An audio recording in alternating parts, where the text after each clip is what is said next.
दोस्तों मैं स्वागत करता हूं आपका अपने YouTube चैनल पर। आज हम देखेंगे अस्थायी उत्तक, यानी अस्थायी उत्तक किसे कहा जाता है। तो इसे हम परमानेंट टिश्यू भी बोलते हैं। अस्थायी उत्तक विभज्योतक उत्तक से विकसित होते हैं, यानी जो अस्थायी उत्तक होते हैं वह जो विभज्योतक उत्तक होता है उसी से क्या होता है, इसका विकास होता है और अपना विभाजन करने की क्षमता खो चुके होते हैं। और जो अस्थायी उत्तक होते हैं वे क्या करते हैं, अपना जो विभाजन करने की क्षमता होती है उसको वह खो चुके होते हैं। ये पौधे के विभिन्न अंगों में पाए जाते हैं, यानी जो अस्थायी उत्तक होते हैं वे पौधों के कई अन्य अंगों में पाए जाते हैं और विभिन्न कार्य करते हैं और इनका कार्य भी अलग अलग प्रकार का होता है। अस्थायी उत्तक को दो प्रकारों में वर्गीकृत किया जा सकता है, यानी जो अस्थायी उत्तक है उसे हम दो भागों में बांट सकते हैं। तो पहला होता है आपका सरल अस्थायी उत्तक, जिसे हम बोलते हैं सिंपल परमानेंट टिश्यू। इसके बारे में हम पढ़ेंगे।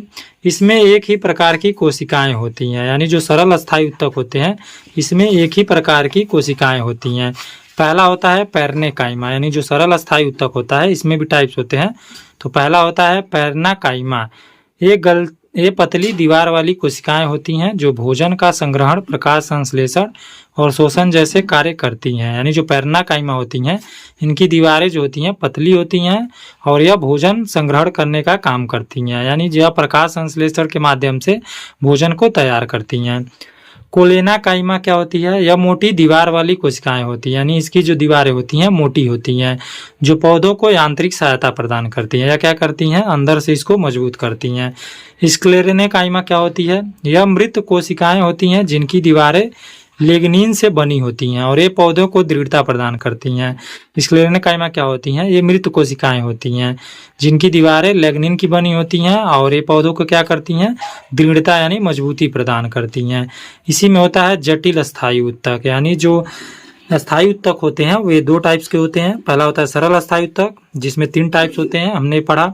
उसके बाद होता है आपका जो दूसरा होता है जटिल अस्थायी उत्तक। तो जटिल अस्थायी उत्तक किसे बोला जाता है, तो नीचे हम देखेंगे इसे बोलते हैं कॉम्प्लेक्स परमानेंट टिश्यू। इसमें विभिन्न प्रकार की कोशिकाएं होती हैं जो एक साथ मिलकर काम करती हैं। यानी जो जटिल अस्थायी उत्तक होते हैं इसमें विभिन्न प्रकार की कोशिकाएं होती हैं जो एक साथ क्या करती हैं, मिलकर काम करती हैं। पहला होता है जाइलम।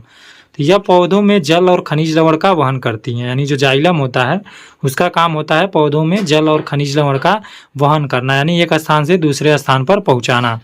फ्लोएम का क्या काम होता है, तो यह पौधे में भोजन का वहन करता है। यानी फ्लोएम का काम क्या होता है कि पौधे में जो भोजन होता है उसको एक जगह से दूसरे जगह में पहुंचाने का काम फ्लोएम करता है। तो जो अस्थायी उत्तक होते हैं उनमें 2 टाइप्स होता है मुख्यतः।